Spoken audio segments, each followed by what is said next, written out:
Welcome to Data Skeptic Time Series. This is Data Skeptic Time Series, the podcast about how to predict the future based on historical sequential data. Episode number...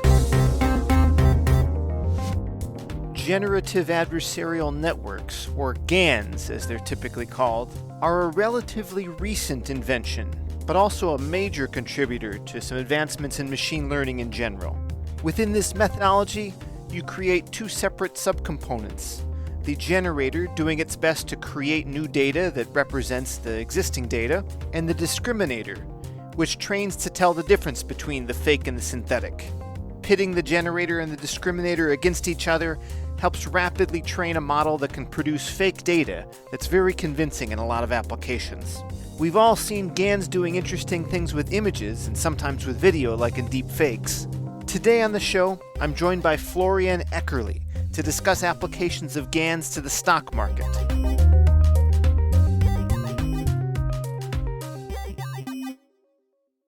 My name is Florian Eckerli. I'm a recent graduate of the Zurich University of Applied Sciences in the field of engineering and management with a specialization on industrial engineering. For listeners who aren't familiar, could you share a general definition of what is industrial engineering? Well, industrial engineering applies to often optimizing and trying to improve on industrial processes of various nature. So it's actually an umbrella term for a lot of stuff.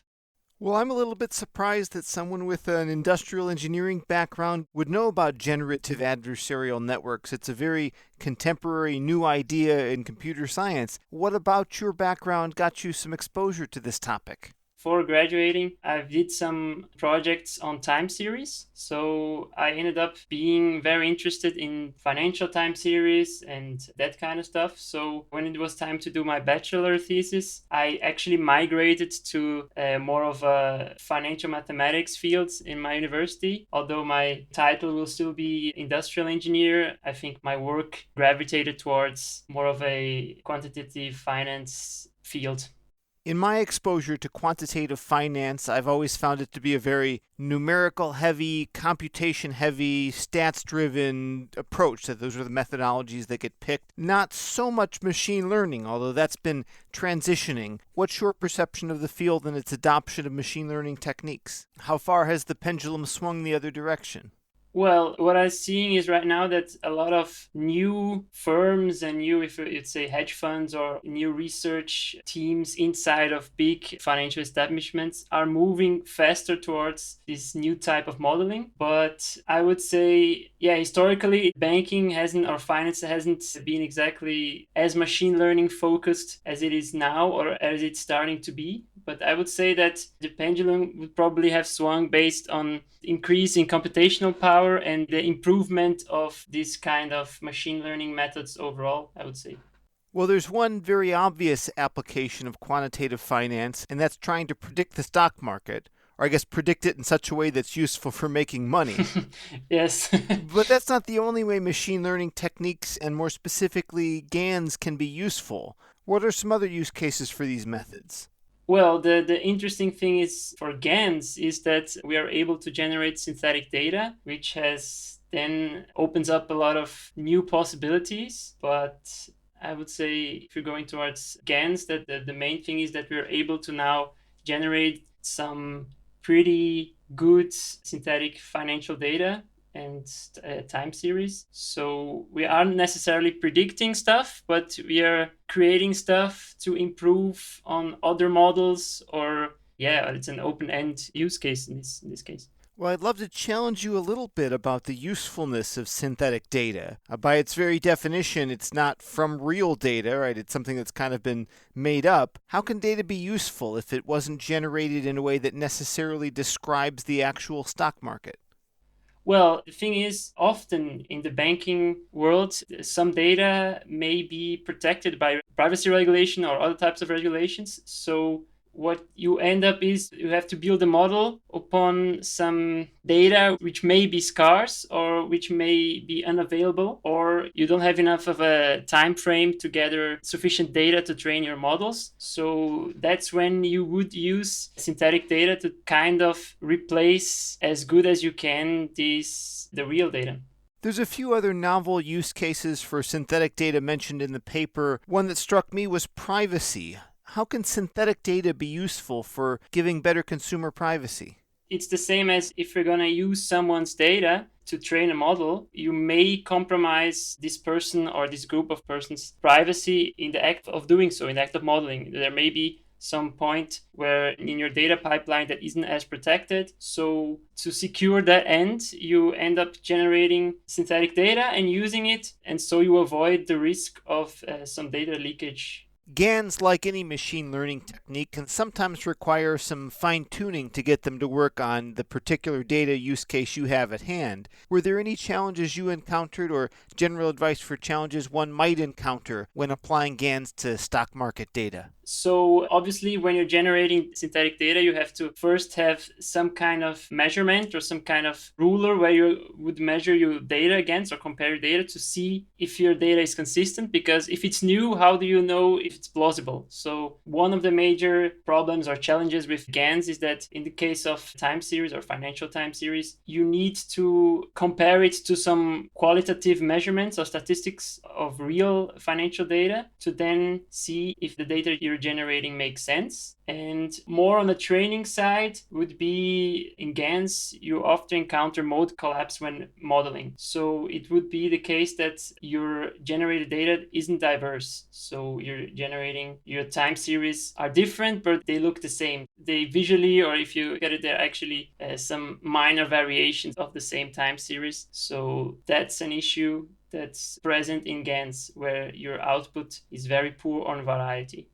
When I think of GANs in one of their most famous applications, it's image generation and their ability to create very realistic images. Yet for the most part, I find my human eyes, at least currently, in the present time, I'm able to tell the fakes. I can always spot something that's a bit of an artifact or a giveaway to me. But I certainly don't have that same ability if I look at fictitious time series data, but maybe that's because I'm not a quant and I don't look at this sort of stuff day to day. Do you have an ability to spot the fake data when you look at the outputs of the GAN? Well, just by looking at it, I would say it's actually very hard. So what we do is we look at some statistics drawn from the data, but just looking at a time series, at a curve, it's hard.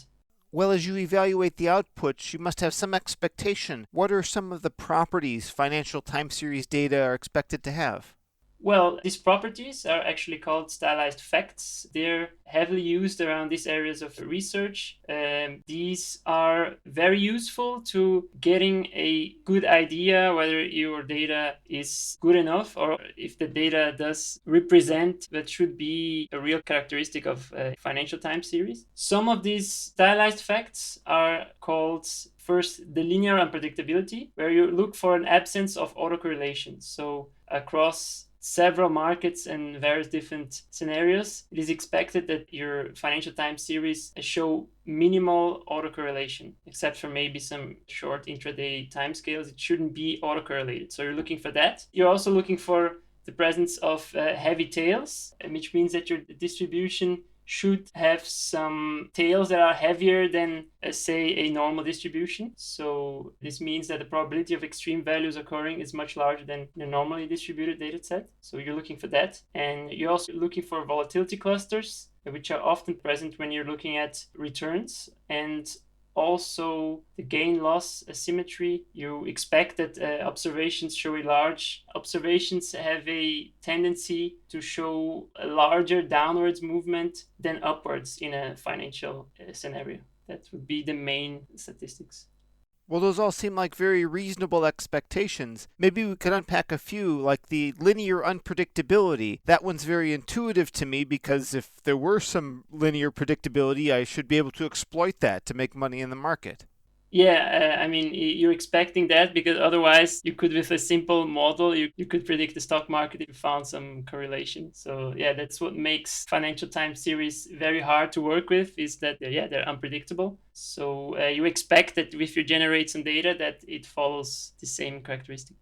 Another one of those properties that really caught my attention is the volatility clustering. That unlike some, sort of pure Gaussian random noise, when there are outliers, those outliers tend to kind of cluster or come in groups, which seems to imply that there's maybe some deeper mechanism in the data generating process. Is that a common property in a lot of financial analysis? It was found that it's very common in financial time series in very different measured or researched in very different places or time or over very different time periods or places. But you can't explain why exactly. But it's funny that it's a characteristic that it's present. And yeah, maybe because of when you have some extreme event happening, the markets get agitated. So you have like large fluctuations, and when there's not, you have few, so you kind of have this distinction. But it's a characteristic that it's present in a lot of financial time series, but you can't really explain it. Thanks to this week's sponsor, Oval Edge. Oval Edge is a cost-effective data catalog designed for end-to-end data governance, privacy compliance, and fast, trustworthy analytics. Every business has personally identifiable information, or PII. Not only do you owe it to your users to be good stewards of their data, it's going to be required of you as stricter and stricter privacy laws come into play. The good news is you don't have to take care of that solely on your own. You can call the experts at Oval Edge. Their end-to-end data governance suite has flexible solutions at a fraction of what other providers charge, starting at $100 per user per month. Their data cataloging solution uses artificial intelligence to crawl through all of your data sources and identify the parts that have PII. You know this isn't a simple problem. It's not just a matter of a couple of fields in a user table. PII is scattered throughout notes fields and other subsidiary tables and places. It's copied, it's migrated. If you really want to protect your customers, you need a powerful tool like Oval Edge. CDOs, CPOs, CIOs, and any leadership in data, I want all of you to head over to ovaledge.com/dataskeptic. There you can download and implement their data governance guides, or even schedule a demo if you want to learn more. That's ovaledge.com/dataskeptic. All these seem like very reasonable and intuitive properties, yet it's not obvious to me that a loss function will for sure guarantee we get these. When you went into this project, did you expect that these would be emergent properties or something you'd have to fine-tune to achieve? Well, actually, when you're testing some models out of the box, you do get some quite good reproduction of these observations. But fine-tuning, of course, will largely improve your model. So it's actually possible to reproduce it simply by testing on a GAN. But if you want to really see how good your model can be, so you have to do a lot of fine-tuning. So there's been kind of a Cambrian explosion of different GAN architectures and approaches. Could you talk about some of the techniques you chose to explore?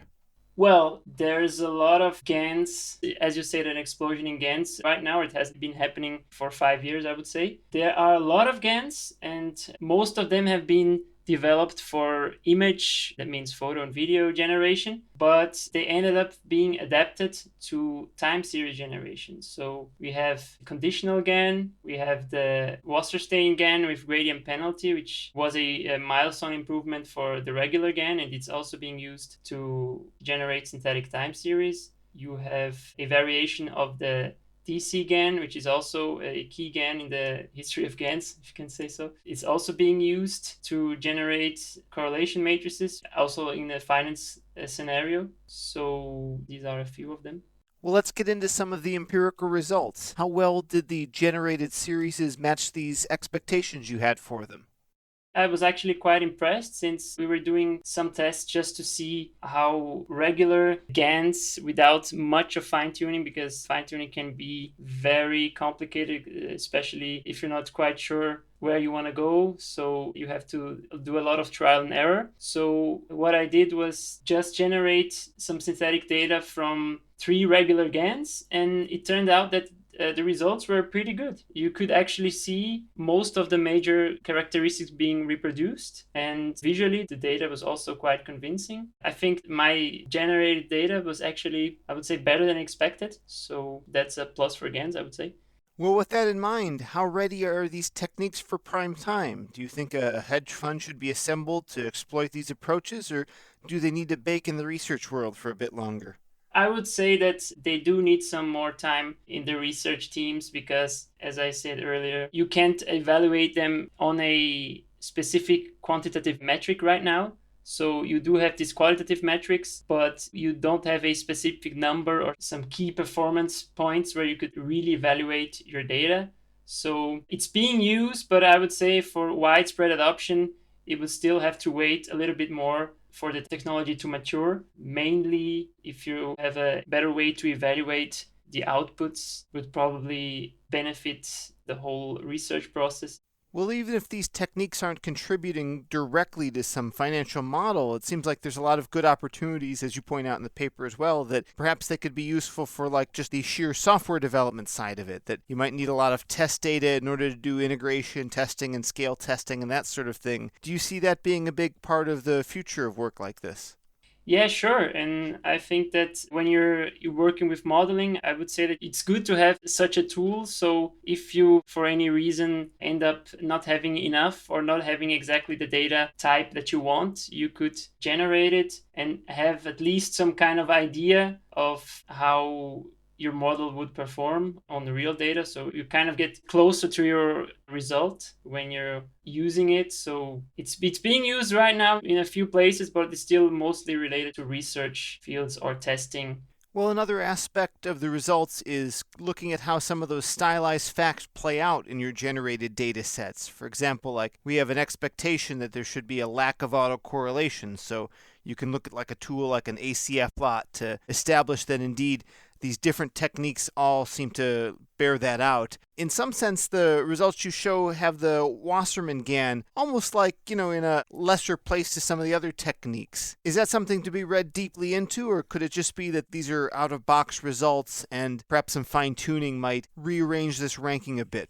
Well, in this case, if you were to tune it, I'm sure you would get much better results, as there are actually a few papers, at least two, that show good results with the Wasserstein GAN, also for the autocorrelation. Basically, a thing that if you would dive deeper and adjust or make some changes to your neural network, you would be able to improve on it in this aspect. And it has been done. So in this case, my research, I would say that the default WGAN probably isn't that suited, but I think that few researchers that would want to use the data wouldn't fine-tune their models. So if you fine-tune it, if you do some further testing and maybe some adjustments, it will be way better in this regard. But yeah, out of the box, it wasn't as good as the other models.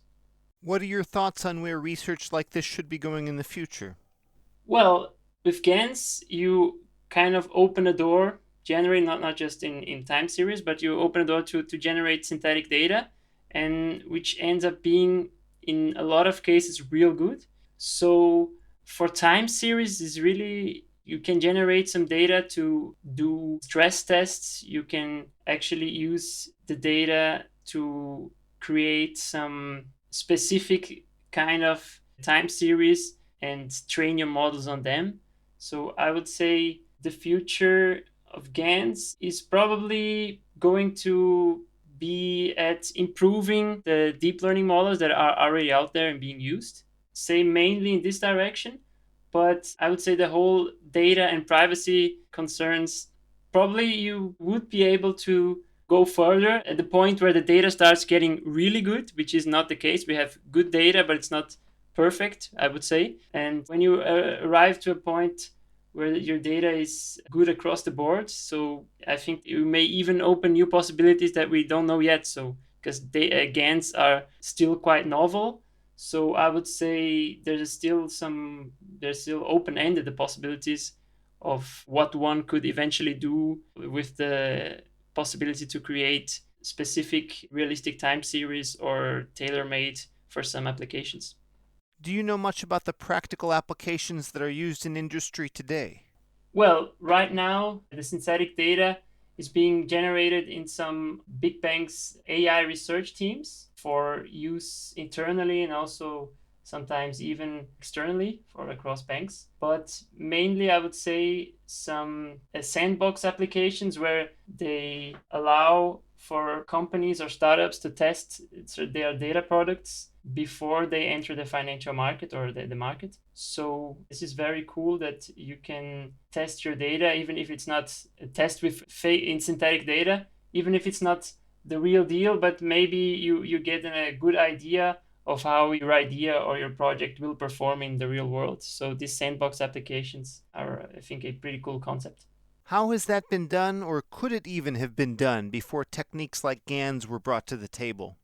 I would say that you use the data that you have, or you maybe use data generated or simulated in a different way for maybe like agent-based models that are also capable. But I think maybe you would just replicate your data so you have enough and then you use it. I would say now it kind of opens some new possibilities for especially in fields where your data is limited for different reasons, such as privacy, or if you're testing some historical events of maybe like market collapses where you may not have enough historical data on it. So if you can generate it, it's probably better for your model. Yeah, there are not too many market crashes, so they're almost by their very definition a rare event, and thus there's a small sampling of them to try and generate new ones from. Now, certainly, even despite their rarity, it would be very smart for a financial company to have some means of predicting them or assessing risk to hedge against it and that sort of thing. But why would we trust a GAN to give us representative data? Maybe it could come up with sort of some quasi-outlier that doesn't really describe the true market. Well, again, you could generate some target data. You can kind of solve for a class imbalance where, as you said, you may not have enough data about a crash or some extreme events. So you would then specifically target this issue when you're generating it, and you would still have to look at your stylized facts and your statistics to see if it makes sense. And that's still one of the major issues or drawbacks of the GAN technology or the GAN models, is that you still don't have an absolute measurement to be sure that your data is consistent. You will still have to rely on some statistics that are mainly qualitative, so you would have to check for that. Well, let's talk about next steps in your career. Congratulations on your degree, and what's next? As of now, I will start to look for a job in data science. So I'm not sure, probably will do a master's, but I do want to get some work experience in the field of data science. As I said, I started as an industrial engineering student, and now I'm migrating towards data science. Well, Florian, thank you so much for taking the time to come on the show and share your work. Thank you for inviting me. That concludes another installment of Data Skeptic Time Series. Our sponsor today, OvalEdge. Our guest, Florian Eckerli.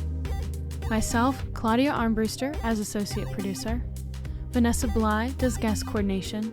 And our host, Kyle Polich.